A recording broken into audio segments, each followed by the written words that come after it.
नमस्कार प्रिय दर्शक बंधु मु अजय मिश्र स्वागत करुच्ची विधि विधान ओडिया चैनल पुणी एक नूतन अध्याय को। दर्शक बंधु आपण मैंने निजर मनस्कामना पूर्ण निमंते अनेक शक्तिशाली मंत्र प्रयोग निश्चय करेंगे, किंतु यह द्वारा आपणकर जेकोसी गोटे अभिलाष बा मनस्कामना पूर्ण होता है। जो मंत्र प्रयोग में आपण जेकोसी गोटे संकल्पित मनस्कामना आपण पूर्ण करथांती, किंतु आज एभली एक शक्तिशाली तथा प्रभावशाली मंत्र विषय रे जानिबा। जो मंत्र एभली प्रभावशाली मंत्र एभली एक शक्तिशाली बीज मंत्र जहाँ द्वारा आपणकर एककालीन समस्त मनस्कामना पूर्ण करिथाए। एभली एक शक्तिशाली बीज मंत्र टी जानिया पूर्व कही रखिए कि दर्शक बंधु जदि आप एपर्यंत भी मोर चैनल को सब्सक्राइब करना दयाकोरी चैनल को सब्सक्राइब कर दिंतु, पाखे बेल आइकन को क्लिक कर दिंतु। फल मैं अपलोड करथिबा समस्त शिक्षणीय वीडियोर नोटिफिकेशन आप सर्वप्रथम पाइपर। वीडियोटी भल लगे लाइक शेयर कमेंट निश्चय करेंगे। दर्शक बंधु जड़े व्यक्तिंकर जेकोसी गोटे अभिलाष बा इच्छा रही थाए ता नुहे, ताकर मन भितर अनेक समस्या अनेक मनस्कामना रही थाए जो से माने मुक्ति होगापी चाहते। जेपरी घरोई क्लेश बा घरोई हिंसा, संतान मानकर विलंबित विवाह, संतान मानकर चाकरी, शत्रु भय, आर्थिक अनाटन, यहीपरि अनेक मनस्कामना रही थाए जहाँकि एककालीन पूर्ण करिबारे यही मंत्र समर्थ होता है। यह एक शक्तिशाली बीज मंत्र। मंत्रटीर उच्चारण करने क्षण यार प्रभाव देखा मिलता है।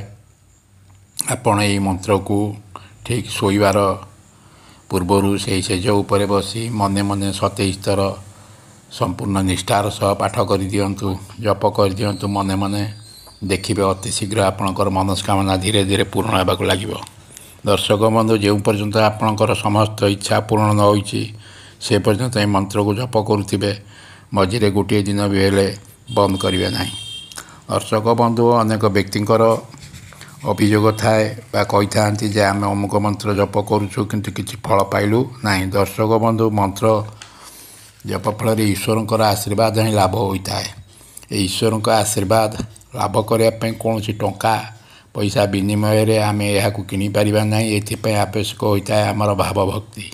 भाव रहिले भक्ति आसे, भक्ति सृष्टि हुए विश्वास। यही विश्वास बल आम मंत्र जपरे 100% सफलता पाइपर। ए द्विमत ना। सर्वप्रथम मेसेज उपर बसी मन भितर आपणकर इष्ट भगवान को स्मरण करी तापरे यही मंत्र को 27 थर जप करंतु। देखिए खूब कम दिन मध्य आपणकर मन भितर थिबा समस्त अभिलाष, समस्त समस्या, समस्त संकट दूर हो ये संदेह ना। एबे आसंतु जानिबा से मंत्रटी को। मंत्रटी यहीपरि मंत्रटी को मु बर्तमान 27 थर पाठ करी शुणाई देउछि।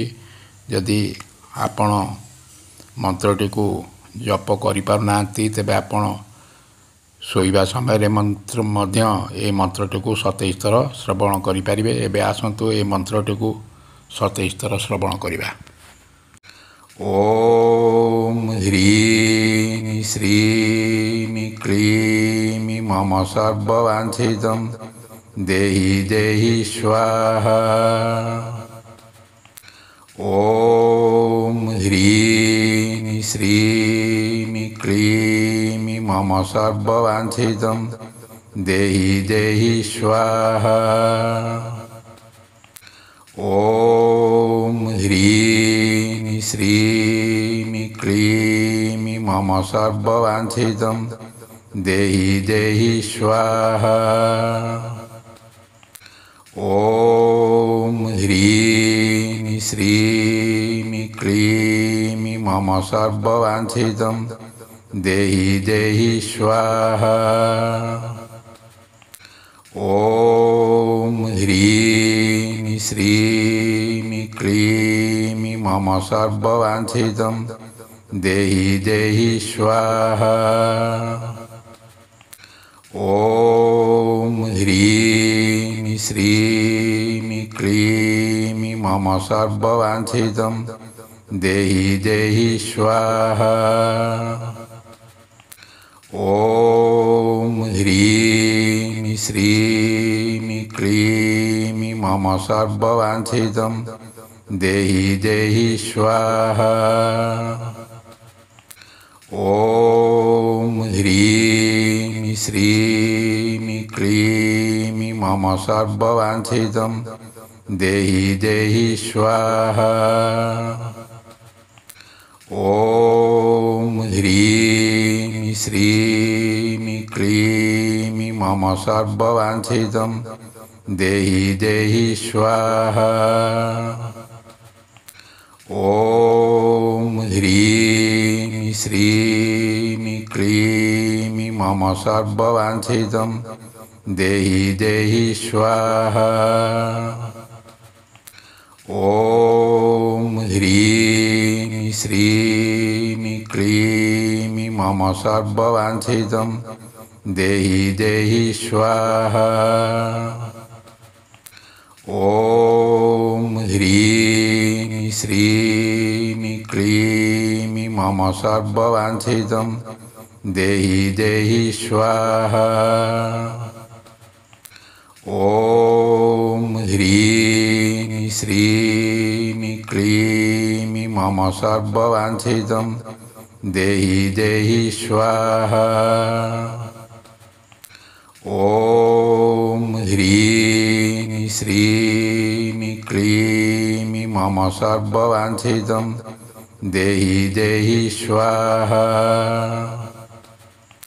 ॐ ह्रीं श्रीं क्लीं मम सर्ववाञ्छितं देहि देहि स्वाहा। ॐ ह्रीं श्रीं क्लीं मम सर्ववाञ्छितं देहि देहि स्वाहा।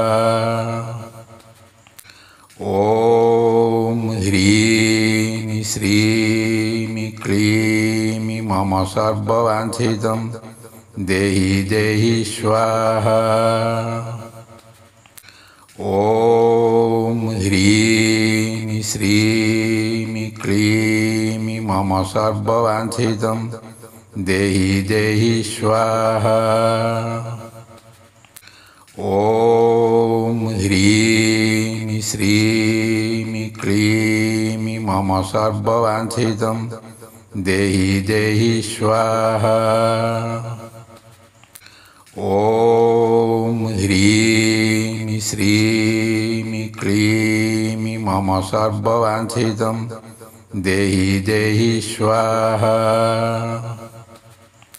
ॐ ह्रीं श्रीं क्लीं मम सर्ववाञ्छितं देहि देहि स्वाहा। ॐ ह्रीं श्रीं क्लीं मम सर्ववाञ्छितं देहि देहि स्वाहा। ॐ ह्रीं श्रीं क्लीं मम सर्ववाञ्छितं देहि देहि स्वाहा। ॐ ह्रीं श्रीं क्लीं मम सर्ववाञ्छितं देहि देहि स्वाहा। ॐ ह्रीं श्रीं क्लीं मम सर्ववाञ्छितं देहि देहि स्वाहा। ॐ ह्रीं श्रीं क्लीं मम सर्ववाञ्छितं देहि देहि स्वाहा। ॐ ह्रीं श्रीं क्लीं मम सर्ववाञ्छितं देहि देहि स्वाहा।